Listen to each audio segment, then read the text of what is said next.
കേരളത്തിലെ അഴിമതിയുടെ വേരറുക്കാൻ വിജിലൻസിന് മുന്നിൽ നിർത്തി ആഭ്യന്തര വകുപ്പ് പുതിയ പടയൊരുക്കം ആരംഭിച്ചിരിക്കുകയാണ്.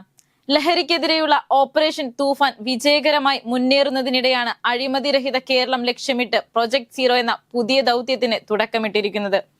Zero corruption, zero excuse, zero tolerance എന്ന ശക്തമായ മുദ്രാവാക്യത്തോടെയാണ് പദ്ധതിയുടെ വരവ്. തിരുവനന്തപുരം ലയോളോ സ്കൂളിൽ നടന്ന പ്രൗഢഗംഭീരമായ ചടങ്ങിൽ പ്രശസ്ത നടൻ നിവിൻ പോളി ആദ്യ വിജിലൻസ് കമാൻഡോ എത്തി വിജിലൻസ് വിസിൽ മുഴക്കിയതോടെയാണ് ഈ ജനകീയ യജ്ഞത്തിന് തുടക്കമാകുന്നത്. നേരത്തെ ഓപ്പറേഷൻ തൂഫാന്റെ ബ്രാൻഡ് അംബാസിഡറായി സൂപ്പർ താരം മോഹൻലാലിനെ എത്തിച്ച മാതൃകയിലാണ് യുവാക്കളെ ആകർഷിക്കാൻ നിവിൻ പോളിയെ പ്രൊജക്ട് സീറോയുടെ ഭാഗമാക്കിയിരിക്കുന്നത്.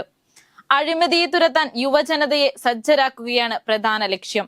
യുവജനങ്ങളുടെ സജീവ പങ്കാളിത്തത്തോടെ അഴിമതിരഹിതമായ സുതാര്യമായ ഒരു കേരളം വാർത്തെടുക്കുക എന്നതാണ് പ്രൊജക്ട് സീറോയുടെ പ്രധാന ലക്ഷ്യമെന്ന് രമേശ് ചെന്നിത്തല പറയുന്നു.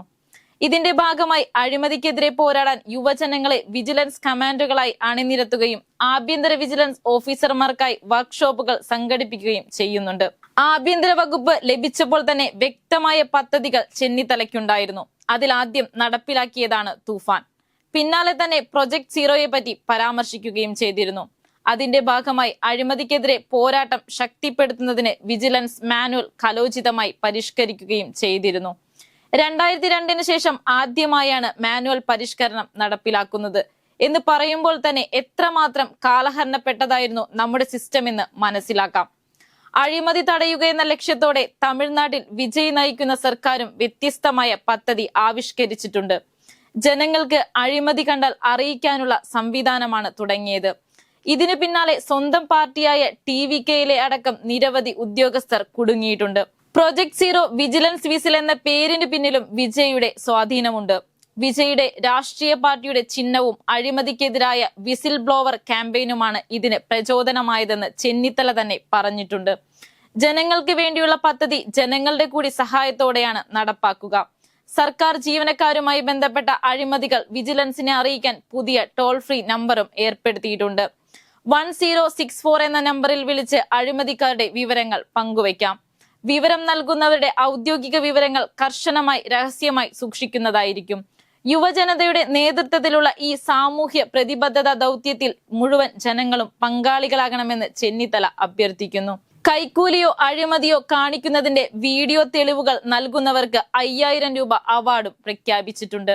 അഴിമതിരഹിത സമൂഹം സൃഷ്ടിക്കുന്നതിൽ സംസ്ഥാനത്തെ യുവാക്കളുടെ പങ്കാളിത്തമാണ് ആഭ്യന്തര വകുപ്പ് പ്രധാനമായും ലക്ഷ്യം വെക്കുന്നത്. നിവിൻ പോളിയെ കൊണ്ടുവന്നതും ഈ ഉദ്ദേശത്തിൽ തന്നെയാണ്. നേരത്തെ ഓപ്പറേഷൻ തൂഫാന്റെ ആദ്യ വാരിയറായി സൂപ്പർ താരം മോഹൻലാലിനെ കൊണ്ടുവരാൻ സർക്കാരിനായിരുന്നു. ആ പദ്ധതിയുടെ വിജയത്തിൽ ഈ ഒരു നീക്കവും ചെറുതല്ലാത്ത പങ്ക് വഹിച്ചിട്ടുണ്ട് എന്ന് പറയാതെ വയ്യ. പ്രത്യേകിച്ച് നാർക്കോ ഡിസീസ് ഡേർട്ടി ബിസിനസ് എന്ന മോഹൻലാലിന്റെ വിഖ്യാത ഡയലോഗ് നല്ല രീതിയിൽ ഈ ക്യാമ്പയിനിന്റെ ഭാഗമായി ഉപയോഗിക്കാനായിരുന്നു. പൊതുജനങ്ങൾക്കൊരു കൈക്കൂലിയും നൽകാതെ സേവനങ്ങൾ ലഭ്യമാക്കുക എന്ന ശീലം ഉദ്യോഗസ്ഥരിൽ നിർബന്ധപൂർവ്വം തന്നെ വളർത്തിയെടുക്കുക എന്നതാണ് ഇത്തരമൊരു പദ്ധതിയുടെ ദീർഘകാല ലക്ഷ്യം. അതിന് സാങ്കേതിക വിദ്യയുടെ സഹായവും സർക്കാർ തേടും. ഡിജിറ്റൽ അഴിമതികളും സൈബർ കുറ്റകൃത്യങ്ങളും തടയാൻ ആധുനിക സാങ്കേതിക വിദ്യ പ്രയോജനപ്പെടുത്തും. കൂടുതൽ വിവരങ്ങൾക്കും പദ്ധതിയിൽ പങ്കുചേരുന്നതിനുമായി www.vigilance.kerala.government.in സന്ദർശിക്കുകയോ പുറത്തിറങ്ങുന്ന QR കോഡ് സ്കാൻ ചെയ്യുകയോ ചെയ്യാവുന്നതാണ്. ഇനി കേരളത്തിലെ ഉദ്യോഗസ്ഥ തലത്തിൽ നടക്കുന്ന അഴിമതിയുടെ വ്യാപ്തി പരിശോധിച്ചാൽ 2025 സംസ്ഥാനത്തൊട്ടാകെ 57 ട്രാപ്പ് കേസുകൾ രജിസ്റ്റർ ചെയ്തതിൽ ഉദ്യോഗസ്ഥരും ഇടനിലക്കാരും ഉൾപ്പെടെ 76 പേരാണ് പിടിയിലായത്. വിവിധ സർക്കാർ വകുപ്പുകൾ പരിശോധിച്ചതിൽ ഏറ്റവും കൂടുതൽ കൈക്കൂലിക്കാർ പിടിയിലായത് റവന്യൂ വകുപ്പിലാണ്.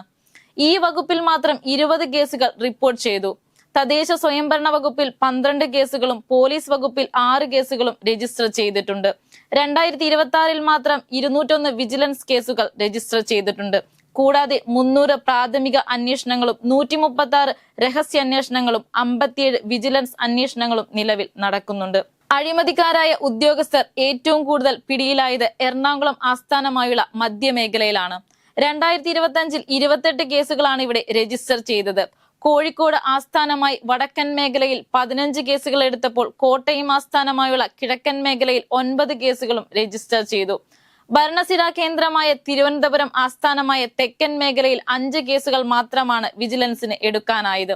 സംസ്ഥാനത്തെ ഏറ്റവും കുറവ് ട്രാപ്പ് കേസുകൾ റിപ്പോർട്ട് ചെയ്തത് തിരുവനന്തപുരത്താണ് എന്നത് ശ്രദ്ധേയമാണ്.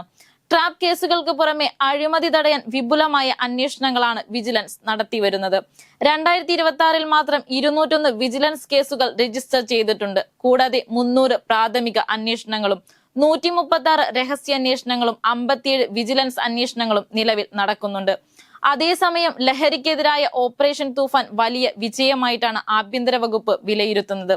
ലഹരിയുടെ പ്രഭവ കേന്ദ്രം തകർക്കുക എന്ന ലക്ഷ്യത്തോടെയുള്ള നീക്കത്തിൽ അസംഖ്യം ആളുകളാണ് മയക്കുമരുന്നുമായി ബന്ധപ്പെട്ട് ഓരോ ദിവസവും സംസ്ഥാനത്ത് പിടിയിലാകുന്നത്.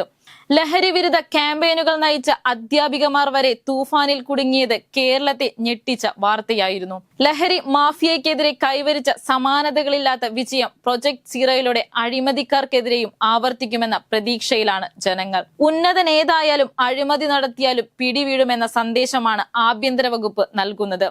നാളെയുടെ സുതാര്യമായ കേരളത്തിനായി കൈകോർക്കാം. ഉത്തരവാദിത്തമുള്ള ഓരോ പൗരനും ഇനി അഴിമതിക്കെതിരെയുള്ള വിജിലൻസ് കമാൻഡോയാണ്.